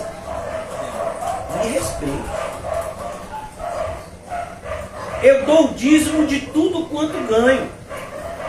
Olha que coisa. E dar o dízimo errado? Não. Mas achar que você está fazendo alguma coisa demais em dar o dízimo é a mesma coisa que você dizer assim: eu fui no supermercado e paguei o que eu comprei. Porque você achava que podia passar pelo caixa sem pagar nada, dando só um tchau pro caixa? O dízimo, irmãos, o dízimo é de Deus. Ele não é seu, não. Você que pensa que é seu porque está na sua mão. É a mesma coisa. Quando você está no carrinho do supermercado, quem que faz compra? Fora Paulinho. Quando você está no mercado, né? Tchau, aí você bota, né? Feijão, 20 quilos. Farinha, 10 quilos. Só saúde. Brócolis. Não, brócolis eu vou botar não. Carne que é um absurdo. É ovo. 10 dúzias. 10 placas, né? Aí. Pasta de dente. Uma, porque tem que economizar. Bota só um pouquinho. Para que você compra um montão de pasta de dente? Você tem o quê? Você é um crocodilo que tem 100 dentes? Não, bota um pouquinho abaixo aí, ó. Só xixi, tá bom. Uma pasta de dente, meu filho, dá para mais de mês. O pessoal fica, né, esbanjando. Você vai lá, fez a sua compra. Irmão, aquilo dali é seu. Mas você pensa que é seu, porque é o seu carrinho. Se alguém chegar lá e pegar o carrinho, vou imaginar que você deixou lá e vai pegar o leite, né? O leite de Ana. Aí você foi pegar o leite, aí alguém está levando o seu carrinho. Você, não, irmão, esse é o meu carrinho. Ali não é o seu carrinho, ali é o carrinho do supermercado. Que você está usando para comprar as coisas que nem são suas ainda. Porque você ainda vai ter que pagar. E você vai passar o cartão e se passar. Porque se não passar, devolve. Mas ali você está andando no mercado, você está achando que ali é o quê? É tudo nosso. Não é assim que a gente anda? Você vê como a gente está tudo errado. Então esse homem era assim, ele está ali, ó, e ele está se achando, sendo que ele não pagou nada. E nem tem condição de pagar. Porque o Senhor não recebe dinheiro. Ele recebe adoração. Ó Deus, jejuo 2 vezes por semana. Aí Deus está lá do céu dizendo, sim, e aí? Dou o dízimo de tudo quanto ganho. Quanto ganho? Não, você não ganha, sou eu que te dou. A Bíblia nos mostra que tudo que a gente tem, quem deu? Foi Deus. Vamos abrir um livro que eu sei que vocês amam. Jó. Amém? É um livro que fala de sofrimento e a gente já aprendeu a ficar feliz quando passar por todo tipo de tribulação. Então tem um irmão nosso do passado que viveu dias difíceis e que tem muito a nos dizer como Deus mudou a vida dele nessas dificuldades. Amém? Jó é crente, irmão. Olha que coisa linda, Jó capítulo 1. Eu já quero concluir, mas eu fico nessa empolgação, né? Quem sofre são vocês. Capítulo 1 de Jó. Havia um homem na terra de Uz, cujo nome era Jó. Eu podia botar o nome de vocês, mas não vou, porque senão vão achar ruim. Não, o pastor falou que meu nome era o mesmo de Jó. Vai que acontece a mesma coisa que eu, foi culpa do pastor, não vou nem dizer. Não de ninguém, o nome é Jó, viu? Mas Deus elogia. Essa primeira parte todo mundo quer, né? Um homem íntegro e reto, temente a Deus e que se desviava do mal. Rapaz! Quem está dando essa informação de Jó? Deus. É o que Deus pensa de Jó. Não é o que Jó pensa dele mesmo, não. Ele possuía 7.000 ovelhas. Isso aqui é para dizer que ele era rico, viu? 3.000 camelos, 500 juntas de boi, 500 jumentas. Era também muito numeroso o pessoal do seu serviço, de maneira que este homem era o maior de todos do Oriente. Seus filhos iam nas casas uns dos outros. E aí continua, né? E aí a gente já sabe o que vai acontecer com Jó. Versículo 6. Num dia em que os filhos de Deus vieram apresentar-se perante o Senhor, veio também Satanás entre eles. Então perguntou o Senhor a Satanás: de onde vem? Satanás respondeu: eu estava passando ali pela CCVE, Alto das Pombas ali. Estava por lá, rodeando a terra. Perguntou ainda o Senhor a Satanás: observaste o meu servo Jó? Rapaz, mas Deus, Jó estava na dele, Deus. O Senhor vai lá e faz isso com Jó, Deus. Observaste o meu servo Jó? Porque ninguém há na terra semelhante a ele. Aqui a gente gosta, né? É Deus que está dizendo. Homem íntegro e reto, temente a Deus, que se desvia do mal. Então respondeu Satanás ao Senhor: porventura Jó debalde teme a Deus? Satanás está dizendo: Deus, você sabe, o Senhor sabe muito bem que Jó adora o Senhor, porque o Senhor também fez da vida dele uma vida boa. Acaso não cercaste com a sebe a ele, a casa dele e tudo quanto ele tem, obra em suas mãos, abençoaste, seus bens se multiplicaram na terra? Estende, porém, a mão e toca-lhe em tudo quanto tem, e verás que se não blasfemas contra ti na tua face. O diabo miserável, rapaz. E você acha que ele não está fazendo a mesma coisa com você? Você é crente? Você acha que ele não está lá? E aí, Deus, você acha que aquele pessoal lá é crente mesmo? Pega ele lá para ver. Não, pastor, isso foi na época de Jó. Está repreendido. Bate na madeira, amarra a camisa, desamarra. Disse o Senhor a Satanás: eis que tudo quanto ele tem está em teu poder. Somente contra ele não estendas a tua mão. E Satanás saiu da presença do Senhor. Sucedeu um dia que seus filhos e suas filhas... E aqui a gente já sabe o que aconteceu com Jó, né? No mesmo dia, tudo de ruim que você imaginar. Então Jó se levantou, versículo 20. Rasgou o seu manto, rapou a cabeça, lançou-se em terra e ele adorou. Ele não murmurou. Ele não fez bico, muxoxo. Não, Deus, eu até passo pela prova, mas eu chupo limão. Eu fico assim. Igual o profeta Elias. Ó Deus, só sobrou eu. Não, Jó aqui, ó, adorou. E disse: nu saí do ventre de minha mãe. Mas Jó não era milionário? Era. Perdeu tudo da noite para o dia. Mas aqui a gente percebe uma coisa. Jó tinha dinheiro, mas o dinheiro não tinha Jó. Jó não estava apegado ao dinheiro dele. Nu saí do ventre da minha mãe e nu voltarei. O Senhor deu e o Senhor o tomou. Bendito seja o nome do Senhor. É a gente passando pela prova, amém? Quando você está com aqueles 50 reais para comprar o pão, a mortandela, placa de ovo e, se sobrar, margarina. Se não sobrar, fica sem margarina. Então você está ali contado, porque a placa de ovo é 18, tá isso mesmo? 20 mil. 20 mil. Oh, rapaz. A placa de ovo é 20 mil. Vai ser 10 de pão, dá quantos pães? Tem que ser 15. 15 de pão? Olha, 35. Aí, mortandela, quanto de mortandela? 10. 10 de mortandela, 5 reais. Rapaz, eu vou ter que comprar um negócio de rana. Chocolate de rana. Aí você tá lá o dinheiro contado, né? Você já fez a programação.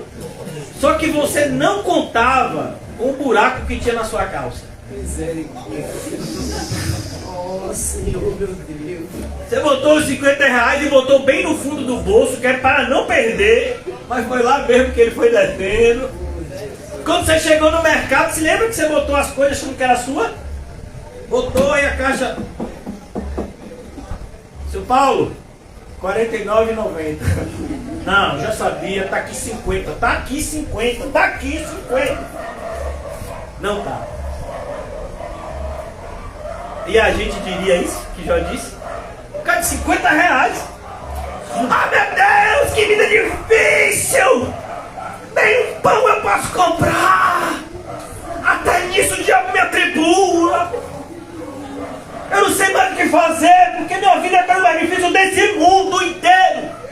Ninguém passa uma dificuldade como a minha, de comprar um pão com mortadela e não ter dinheiro. Olha como a nossa vida é tão difícil, irmão! Aí a gente olha para o que Jó passou, para a reação dele, e a gente sente vergonha. Pelo menos eu sinto. Ele perdeu todos os filhos em um dia, no mesmo evento. Sabe o que é isso? Ele perdeu todos os seus bens. Ele ficou literalmente sem nada. Vai dizer, não sobrou uma casa, não sobrou nada. O Senhor deu, o Senhor tomou. Bendito seja o nome. E a gente murmura por tão pouco. Onde é que está a nossa fé, irmão? Será que ela foi passear igual o cão? Em tudo isso, Jó não pecou, nem atribuiu a Deus falta alguma. Percebeu que quando a gente faz alguma coisa de errado, é sempre culpa ou de Deus ou do diabo?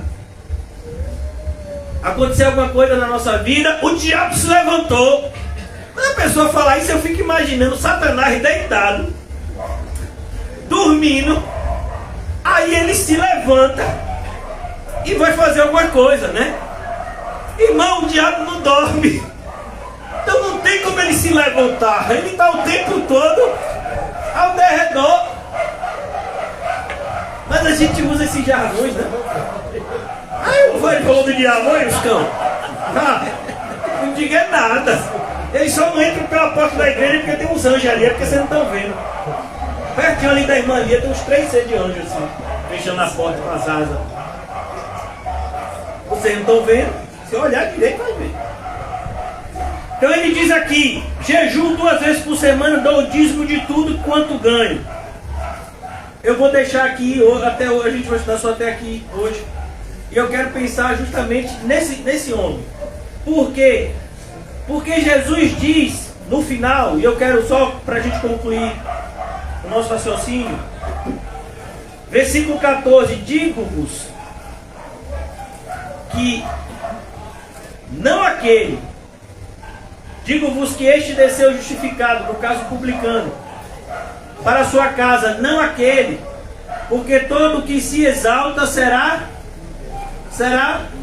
humilhado, mas o que se humilha será exaltado.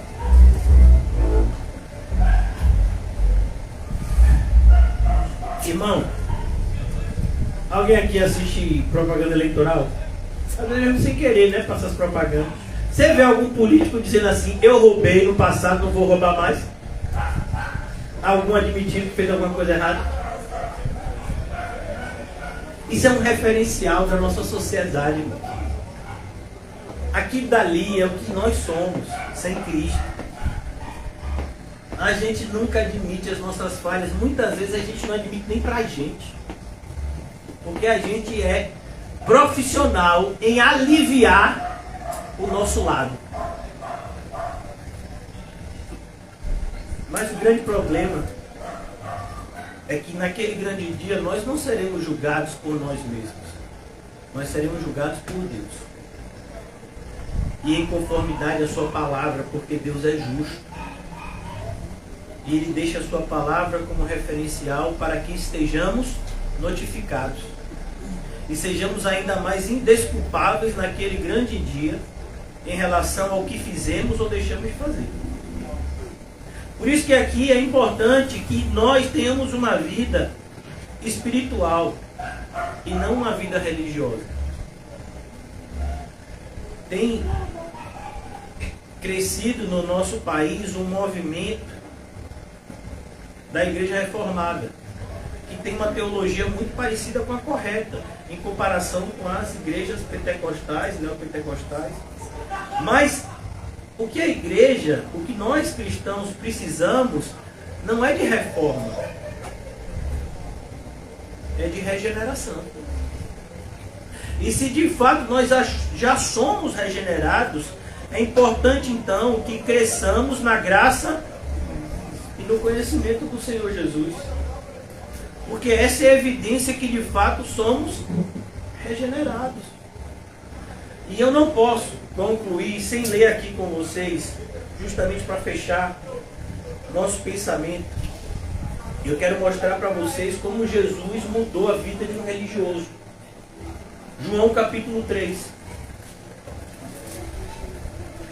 Nós vamos ver aqui um fariseu que tinha justamente esse costume que a gente está estudando em Lucas 18. Nicodemos fazia exatamente o que Jesus descreve aqui em Lucas 18. Ele subia ao templo para orar e ele fazia isso 3 vezes por dia porque ele era fariseu. E ele não só era fariseu, ele era um dos principais. Então assim, dentre os fariseus, ele era visto como alguém que obedecia mais do que aqueles que já diziam obedecer tudo. Imagina. Versículo 1 do capítulo 3. Havia entre os fariseus um homem chamado Nicodemos, um dos principais dos judeus. Significa que ele fazia parte do sinédrio. E ele era o quê? Ele era o quê? Fariseu. Não é assim que a parábola está ensinando para a gente? A parábola diz que quem subiu para orar no templo? O fariseu e o publicano. Nicodemos era o quê? Fariseu. Este, de noite, foi ter com Jesus. Por que ele foi ter com Jesus de noite? Para não queimar o filme. Porque ele era do sinédrio. Se ele vai ver Jesus abertamente, o pessoal ia ficar meio desconfiado.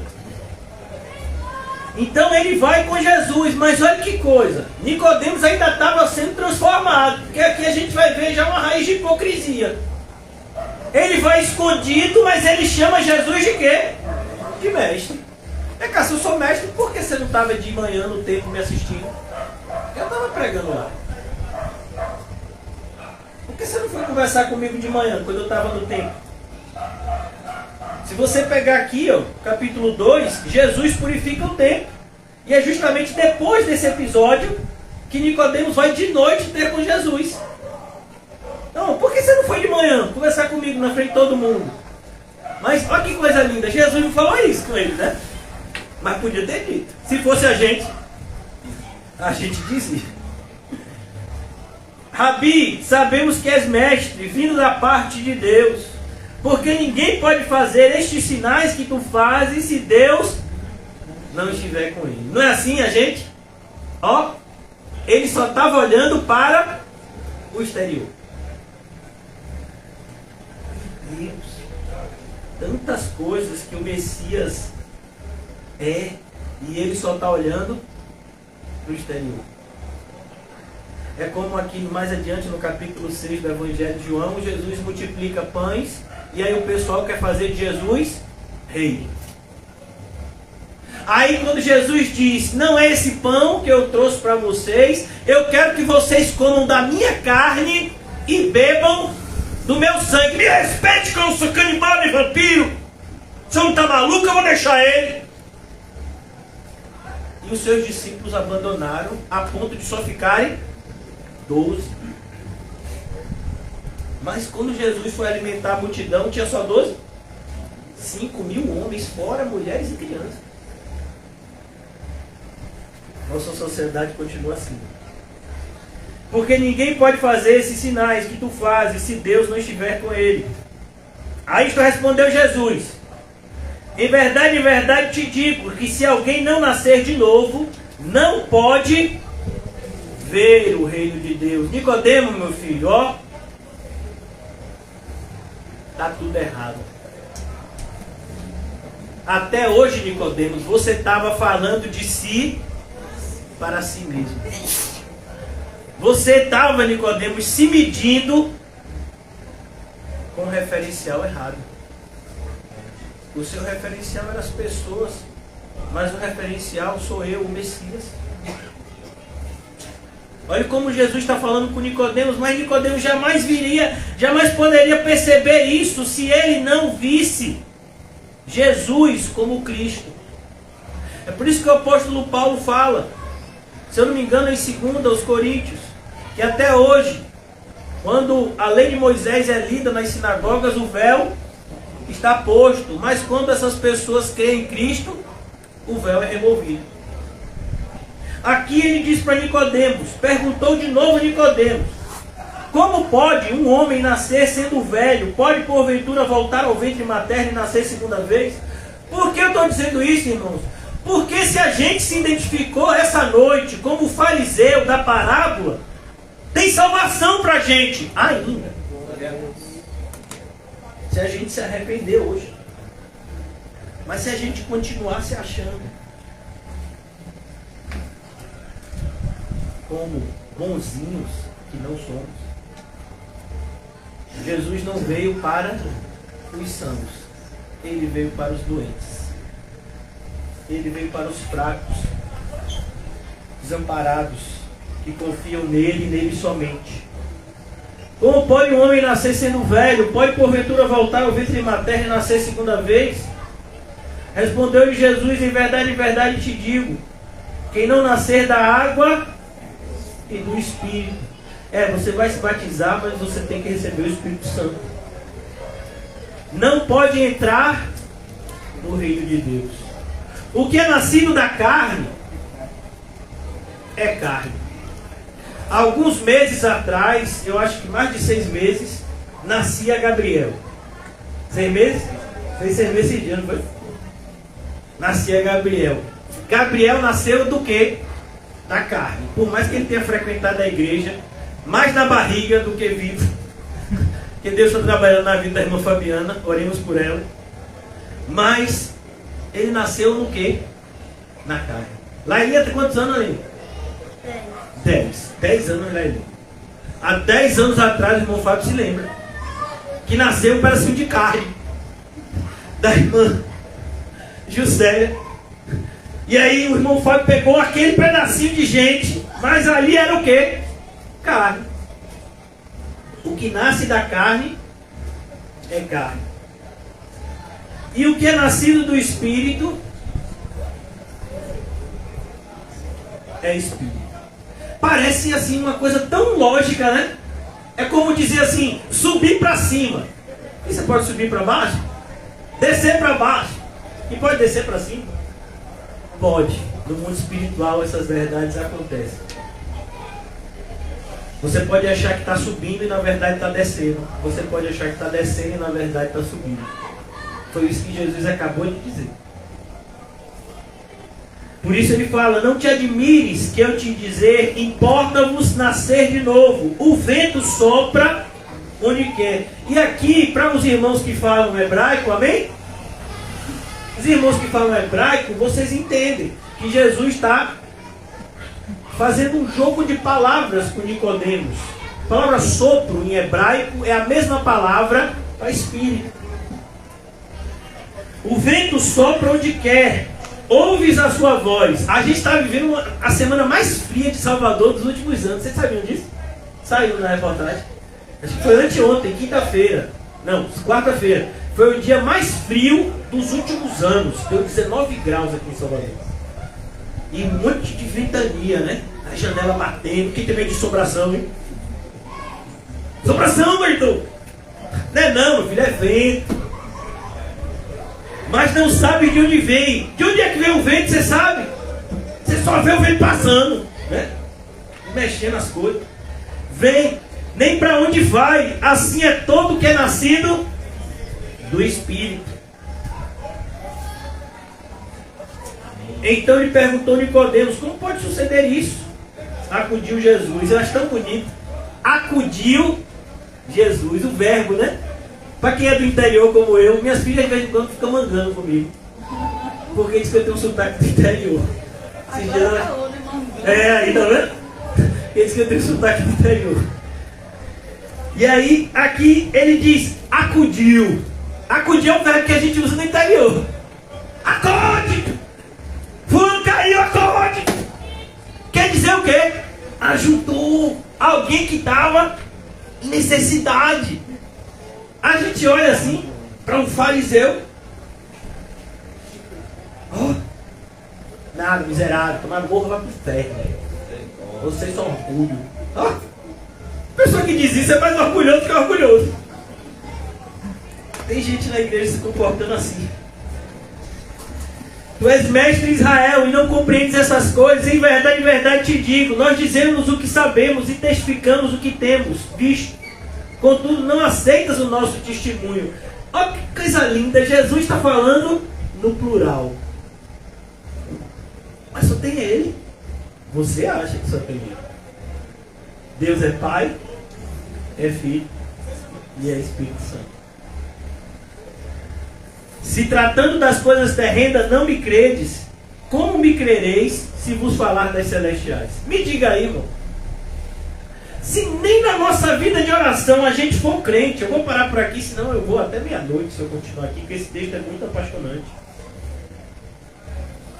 Irmão, se a gente não for crente na nossa vida de oração, a gente vai ser crente em quê?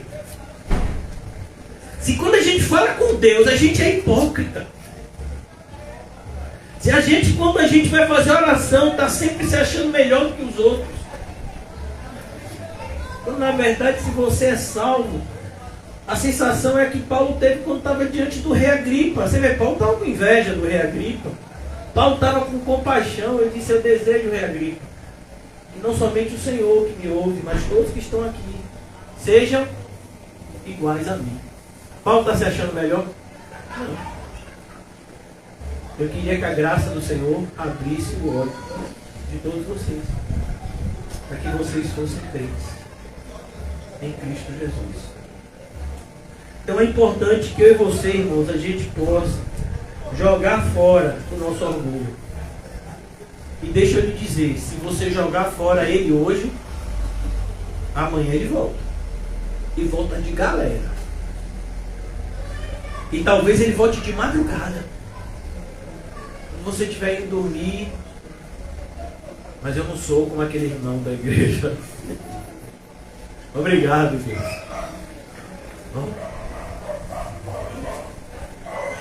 De madrugada você vai beber água e diz, aleluia, que eu não sou glutão como aquele pastor. Você não é glutão, né? Mas você é orgulhoso, maldizente, no mínimo, né? Zero de compaixão. Então a gente tem que tomar cuidado, porque como cristãos, irmãos, nossos conceitos precisam mudar. A nossa vida. A gente se preocupa muito com aquela historinha, que é uma historinha para quem é do mundo. A gente não é do mundo, a gente é do alto. Quem já ouviu aquela historinha do passarinho ajudando a apagar um incêndio? Quem ouviu? Nunca ouviu? Ah, então você já tiver infância. Toda vez, eu ouvi essa história várias vezes dos professores. Tem um incêndio na floresta, os animais todos estão fugindo. Aí tem o passarinho que pega um balde. Como é que o passarinho faz isso? Mas dizia que ele fazia. Acho que era aquela garrinha dele, né? Pegava um baldezinho. Onde o passarinho achou balde? Não sei, mas achou. Pare de perguntar as coisas. O passarinho pegava o baldezinho dele e jogava um pouquinho de água. E aquele incêndio comendo a floresta. E os animais iam embora. E esses animais que iriam embora, um deles parou e ficou olhando o passarinho. O tamanho do incêndio, o tamanho do balde do passarinho, fez os cálculos. Rapaz, vai dar bem para o começo. Mas passarinho, o que você está fazendo? Eu estou fazendo a minha parte. Aí todo mundo se emocionou. Eu quero ser um passarinho. Não, meu filho, não quero ser um passarinho, não. Você não tem que fazer a sua parte, não. Você tem que ser crente. E você tem que deixar-se governar pelo poder de Deus. O que eu e você precisamos, irmãos, é crer. Porque sem fé é impossível vai começar o mês e o seu salário já acabou. Creia. Aleluia! Aleluia! Agora vem glória.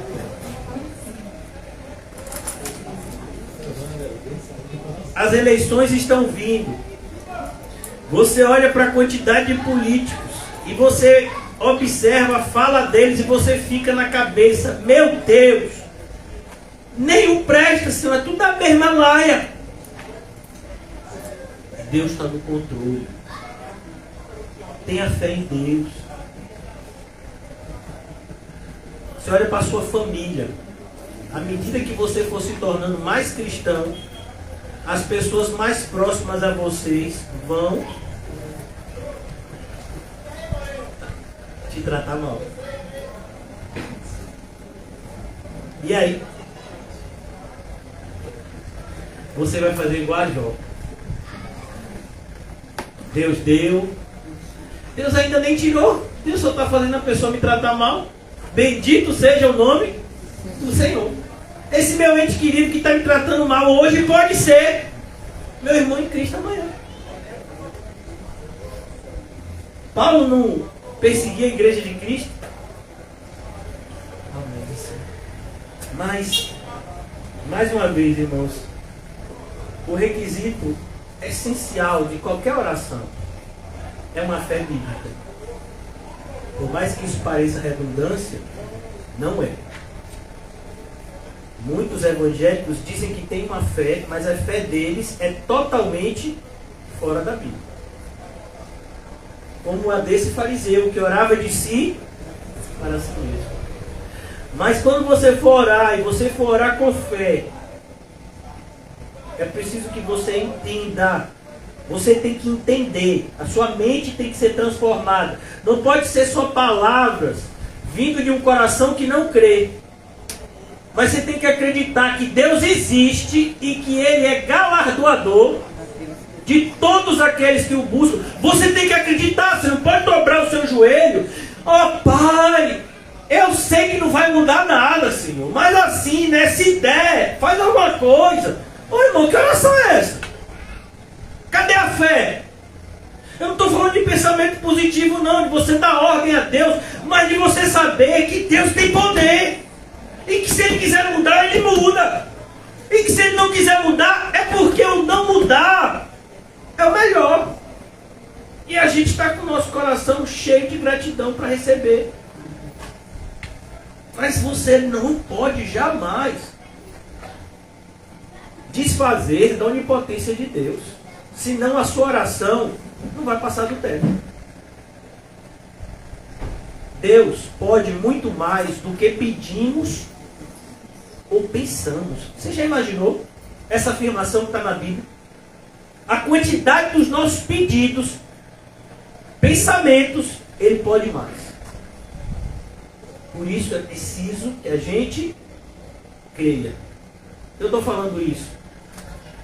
A gente pode ter chegado aqui como fariseu, mas a gente vai sair como publicano em nome de Jesus. Justificado. Se Deus permitir, a gente vai falar sobre o publicano no domingo, mas eu quero que você saia daqui justificado em nome de Jesus. E o que justificou aquele publicano é a mesma coisa que até hoje continua justificando os crentes, desde Sete, desde Abel até a gente. A fé. Somos justificados por fé e não por obras, para que ninguém se glorie.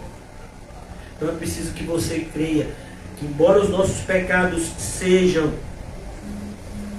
indesculpáveis e muito maiores do que às vezes a gente até pensa, Deus tem poder para perdoá-los, cada um deles, e a gente acredita nisso. Aquele publicano, quando ele subiu para o templo para orar, ele sabia que ele era um pecador miserável. Deus permitindo, no domingo a gente vai falar.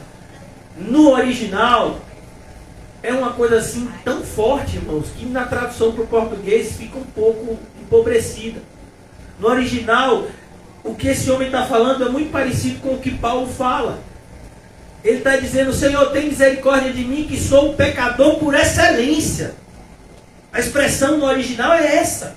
A ideia é, Senhor, eu não sei fazer mais nada no mundo, eu não sei pecar, mas tem misericórdia de mim. E ele desceu justificado. Não é só... Não se engane, não é só porque ele falou essa frase. É porque aquela frase vinha de um coração transformado. Que enxergava a sua sujidade, mas que enxergava também quem estava diante dele, aquele que era capaz de purificá-lo. Se lembra do leproso? Senhor, me purifica. Jesus diz, fique limpo. É assim que a gente vai sair nessa noite, em nome de Jesus. Ó Pai, nós estamos aqui, Senhor, na qualidade daquele publicano, pecadores miseráveis, a começar de mim, Senhor. A Tua graça nos faz enxergar a imensidão de maldades que habita no nosso coração, Senhor, mas muitas vezes nos vemos incapazes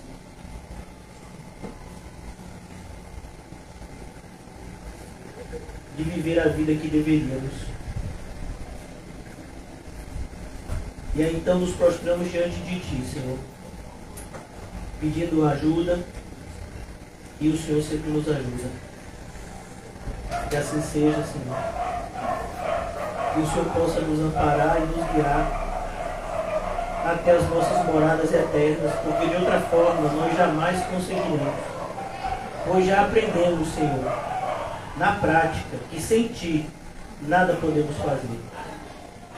E que a nossa maior alegria é depender completamente do Senhor.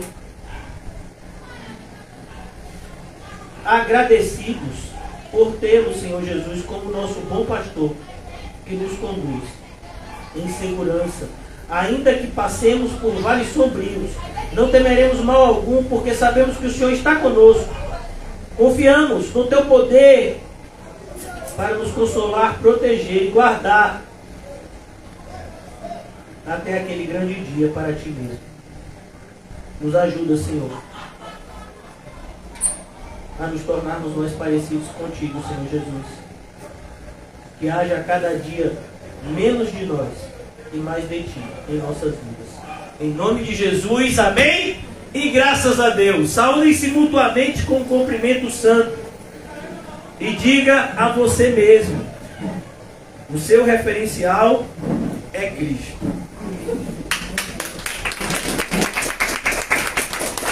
Está ouvindo, Nizam? O seu referencial é Cristo. Seu.